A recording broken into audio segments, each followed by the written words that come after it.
When I was 4 years old, my parents sent me to see a speech pathologist. I was very quick to walk and run, but speaking, that was way beyond me. And whilst I can't actually remember how many times I visited her or what the lessons were like or anything, I was eventually cured, and I could speak like a normal child. But that didn't mean that I was actually confident enough to speak out loud. In fact, it was quite the opposite. I completely resented it. Whenever I went to birthday parties, I would stand with my mum so that she could talk on my behalf. And I only really ever had one or two friends at a time so that I wouldn't have to speak out loud and speak over a group of people. I actually became kind of terrified of speaking because I was scared that if I spoke out loud, I wouldn't be heard. And if I wasn't heard, then I was ignored. In middle school, I actually became pretty terrified to even approach a group of people. And if I said hello and they didn't hear me, I would just make the assumption that they didn't want to have anything to do with me. Or on the odd chance that people did give me attention, when everyone was looking at me, I would go red as a tomato and I could not form a coherent sentence to save my life. And needless to say, when you give someone attention and that's how they react, you don't really give them that attention again because it's awkward for everyone.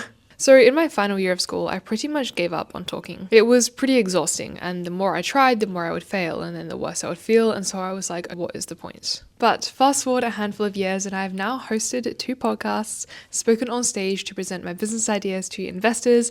I have learned the art of networking and collated the most wonderful group of girlfriends. And I cannot credit much else other than my own voice and my own confidence to these things happening. So in this episode, I'm going to be sharing with you the main learnings and little tricks that I kind of learned along the way to both build my confidence and become a more articulate speaker to attract any of those opportunities. Because the truth is, your voice, other than obviously your appearance, is one of the things that people make impressions of you. And obviously, you may not like it to be that way, but when you present yourself a certain way, whether that is physically and visually or through your voice, it has an impact, and that can impact the opportunities that you get. So please remember, I am not a professional speaker. I haven't done a professional speaking course. I still do mess up my words from time to time. You can go watch my previous episodes, and even just then, like, I messed up a word. It still happens, but I am a lot better, and this is just what's worked for me. I have no guarantee that it will work for you as well, but if you actually apply it, you will most likely see improvements. So with that being said, please manage your expectations accordingly. But hello everyone, and welcome back to the Successfully Balanced podcast. I am your host, Aria Bradley, and I am so excited that you have decided to join me today. I hope you're having the most amazing day. I'm feeling pretty good. I'm pretty tired, but it is sunny outside. It's lovely weather, and I'm actually recording this episode a week early because this weekend my family and I were going away skiing, and I have not gone skiing since the beginning of time. I think when I was maybe 8 years old was the last time I went skiing, so it was a very long time ago, but I'm very excited, and yeah, it should be good. Hopefully you don't crash, but we'll see. Anyways, if you are new here, hello and welcome. This is the podcast for the ambitious women who want to level up their life and go above and beyond and really just achieve some absolutely extraordinary things. And you want to level up your life, you want to build the discipline, the confidence, you want to build and you want to become the woman that can hold all the things that you've ever dreamed of. You want the brand, the business, the body, the bank account. You want all of it, and you are not afraid to go after it. If that is you, you are in the right place. This is the podcast for you, because if you want to do all of that and more, and you want to do it in a way that is still healthy and happy and sustainable, and you don't want to burn out in the process, you are in the right place, and I'm so glad that you're here. So if you enjoy this episode, it would mean the world to me if you give it a rating. If you're listening on Spotify, if you go to the homepage of this episode and you click on more or rate this episode, I can't remember. If you rate this show, I think it is, and if you rate it 5 stars, that would be the coolest thing ever. I think at the moment we have like a 5-star streak, so if you can keep that going, that would be so cool. Seriously. Yeah, and if you're listening on or watching on YouTube, hi, you can see me, I'm waving at you. If you can like and subscribe, that would be so cool. We actually hit 1,000 subscribers last week, and we're already at, I think, almost 1.5k, which is crazy. We gained 500 subscribers in a week. Now that, oh my god, that's actually crazy. That's actually so insane. Oh wow, okay, sorry, I just celebrating that. That's actually like, because it took me almost a year to get to 1,000, and then I got another 500 in a week. Okay, that's, sorry, I just clocked that. That's actually really cool. Yeah, sorry, like and subscribe. And if this podcast has changed your life in any way, shape or form, it would mean the world to me if you could leave a comment down below. Tell me what you've learned. Tell me something you've taken away. Tell me if there is some way that your life has changed. That would be so cool. If it's really cool, I might even mention you in the next episode. We shall see. I actually forgot to do this last week, and I will make it quick, I promise, because I do want to get into the juicy stuff. But I like to say one thing that I've been doing to work towards my goals, and one thing that I've been doing to have more balance, just to really emulate and embody that vibe of successfully balanced. So something I've been doing to work towards my goals is actually building a free masterclass, which will be linked in the description, for my girls who want to 5x their life. They want to 5x their brand, their business, their body, their bank account. This is the method. This is a strategy that I have used to personally 2x to 5x my income over the last couple of years, which again is just crazy saying that out loud. Growing over 100,000 followers across platforms, launching 2 businesses, and also just so much more. So if you want that to be you, if you want to start leveling up and just excelling and going so much faster and so much further than you ever imagined, click the link in the description and it will be there and you can go and watch it. I think it's about 45 minutes long, but I've been building that because I really just want to help you as much as possible. It's got 3 main sections in it, and if you take that away, you will already be so much better than you were beforehand. So go check that out in the link in the description. And then something I've been doing to have more balance is actually yesterday, oh my gosh, it was so beautiful. Some of my friends hosted a paint and sip, but it was actually just painting and we had like tea. And we did that and I painted a picture of a sunset. And I think I posted it on my story. So if you follow me on Instagram, you'll have seen it. But I did that and it was so much fun. And then this evening, I'm going out with my friend to see some lights in the city that they have up in my hometown. And it's just been really lovely. And then obviously this weekend as well, I'm going on a ski trip, which is going to be so good. So it's been really lovely and it has been really exhausting. I had a very early morning the other morning, but for a good reason. And hopefully next episode I'll be able to tell you why, but I was really tired. So we're doing well. Anyways, let's get into the actual episode. I don't want to keep yapping. I know it's annoying sometimes when podcasters will talk so long and then actually get into the stuff. So I do apologize, but let's just get into it, shall we? So the first one, embody confidence and people will treat you as such. Whether you like it or not, people have already formed a judgment about you before you have even opened your mouth. If you have your shoulders hunched, if you're hiding, if you're looking scared, nobody's going to speak to you because they don't want to scare you, they don't want to startle you. Whereas if you have your shoulders back and you're smiling and you're confident, people want to speak to you because they assume and they expect that you are a good conversationalist. True confidence cannot be faked, but it can be emulated. And if you do that enough times with repetition, it will feel more comfortable. And once you begin to see proof of the effects of your confidence, it will become easier to show up that way. If it helps create an alter ego, mine actually has a slightly British accent and I've actually kind of lost track of the fact, I don't even know if it's my accent or like if it's my natural accent or if it's one that I've just made because I've been doing it for so long. That being said, people from my city, I come from Adelaide, and people in my city generally do have a more British accent, but sometimes when I'm scared, I will lean more into it because it makes me feel more confident. So if you ever notice that I'm speaking a bit more British, that is why. And if you feel like, oh, but everyone around me already has impressions of me and I can't just be confident one day because everyone's going to be like, who is she? Why is she so confident all of a sudden? Let me just say, people's impressions can change. People have a bit of a switch in their mind that flips over once they notice that you start being confident. For example, when I graduated, I had a lot of people in my year level that knew me as being the shy, insecure girl. And then they would start seeing me on social media, speaking to the camera and looking really confident. And maybe at the start, some people were like, what on earth is Aria doing? Why is she like an influencer now? Like, what? That's so weird.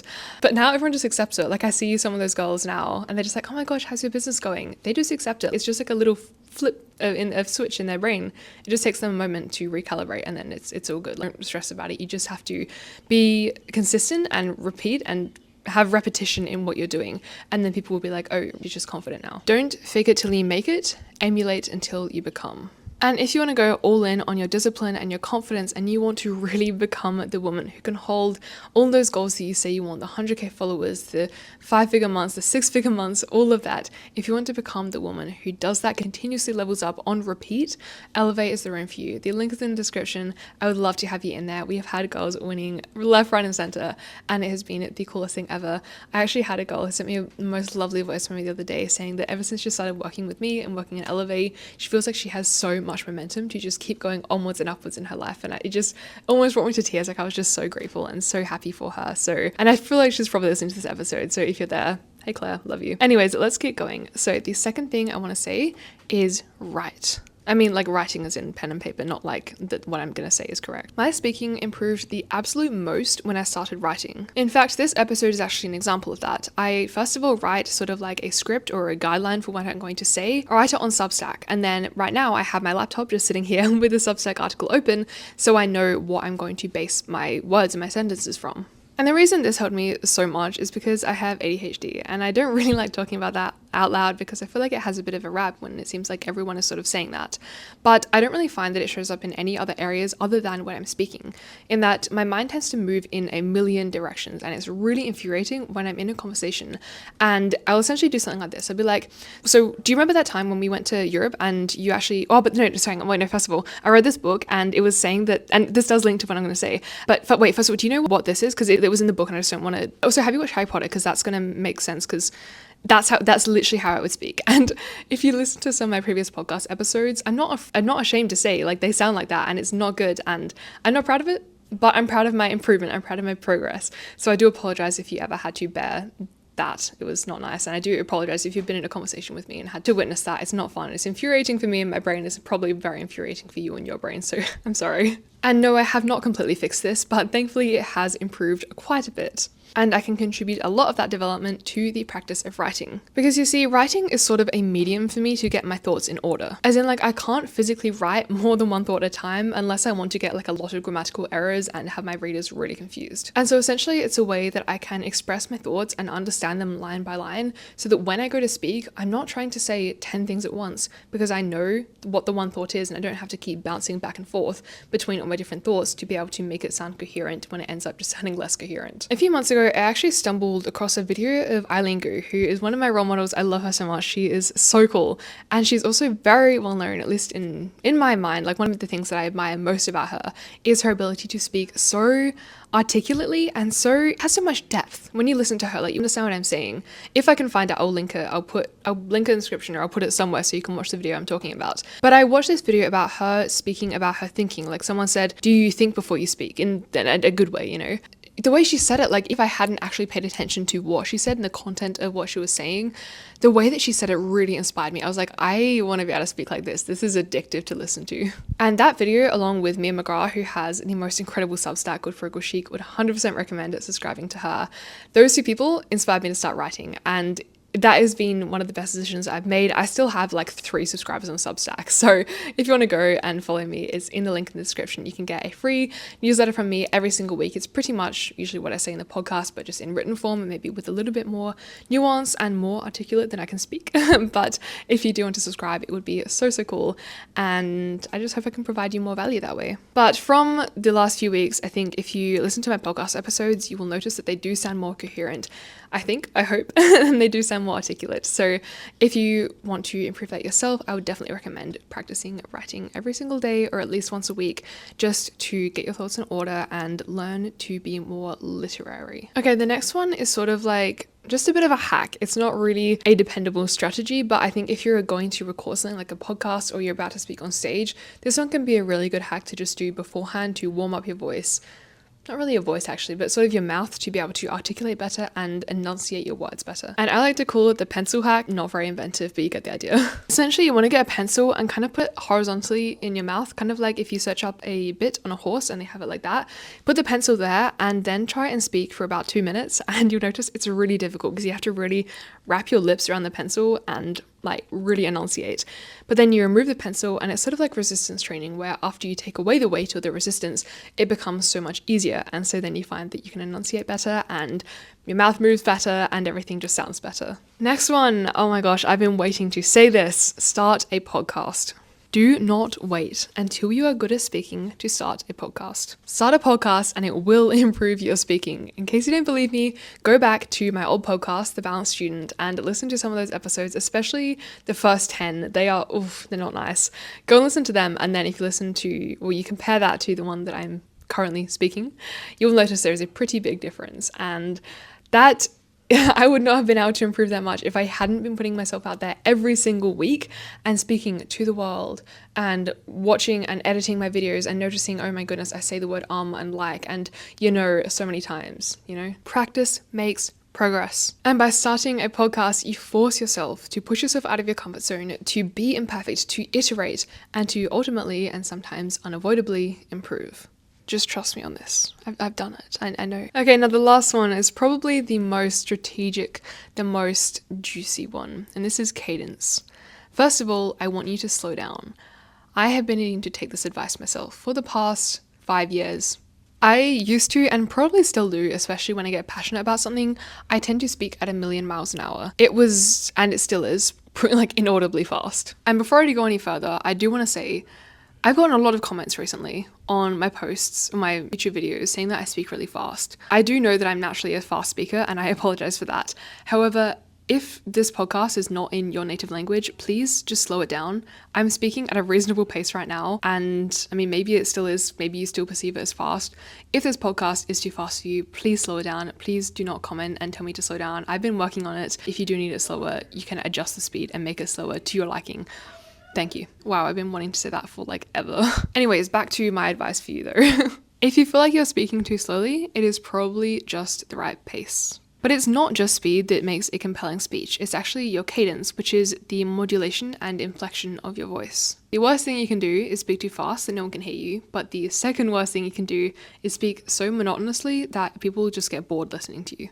Your speaking should have variance, and as a rule of thumb, there are a couple of things which I practice when I speak that I would encourage you to have a play around with. Number one, emphasize one word per sentence. It gives it this really interesting and dynamic modulation that people want to lean into and they want to hear what you want to say next because they're waiting for the next line of emphasis. Number two, slow down on the parts that matter. I can't do this. Number two, slow down on the parts that matter most. Oh wow. For example, if I was telling you a story about my cat and the fact that he sleeps 14 hours every single day, the fact that I slowed that bit down is going to make you remember it, and it's going to imply that what I said was more important. I could be telling you about how the sky is blue, and all of a sudden it sounds more important. So I'm kind of chuckling saying this because it just sounds so funny to say it for such futile, random things. But you get what I'm saying. It's so funny. You can still sometimes hear like remnants of my stutter.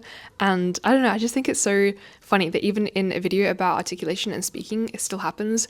And I have been working on it very much for the past decade, and it still happens. So if you are feeling insecure about your own voice, just remember, I'm not perfect. No one's perfect. And even though I have been training my voice for a long time and I'm still working on it, I still do stutter. I still do mumble on my words. And if you've noticed that throughout this episode, I'm not ashamed of that. And I hope that that just reminds you that it's okay to not speak like a dictionary. Dictionaries don't even speak. And then the third thing is to pause after every fifth phrase. People remember things in chunks. And so if you're just speaking like this and you're saying thing after thing and you're talking about how different parts of the world look like this and then they didn't remember anything you said there.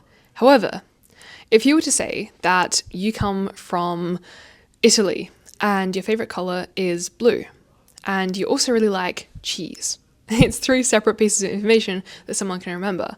And people remember things when they're in chunks rather than just one stream of words. Yes, I know I'm not perfect at this. And in a podcast, I do have to cut out certain bits so that it's kind of streamlined and there aren't these massive gaps in what I'm saying. But in conversation, especially when you're a dialogue and you're both conversing, you don't want to be monologuing and you don't want to be just speaking for a long train on end. You want to have gaps, and that gaps can either be filled in by the other person or there can be a pause for effect and people want to listen to what you want to say next. I think it's so funny how this episode in particular, I've been so aware of how I'm speaking, and I don't know if it's been better or worse. You can make your own judgment, but that is all I have for you today. I really hope it helps you, and if nothing else, I hope it improves your confidence, and I just hope that you believe in yourself and your ability to speak in a way that people want to listen, because I promise you have really cool things to say and I want to hear them and the world wants to hear them.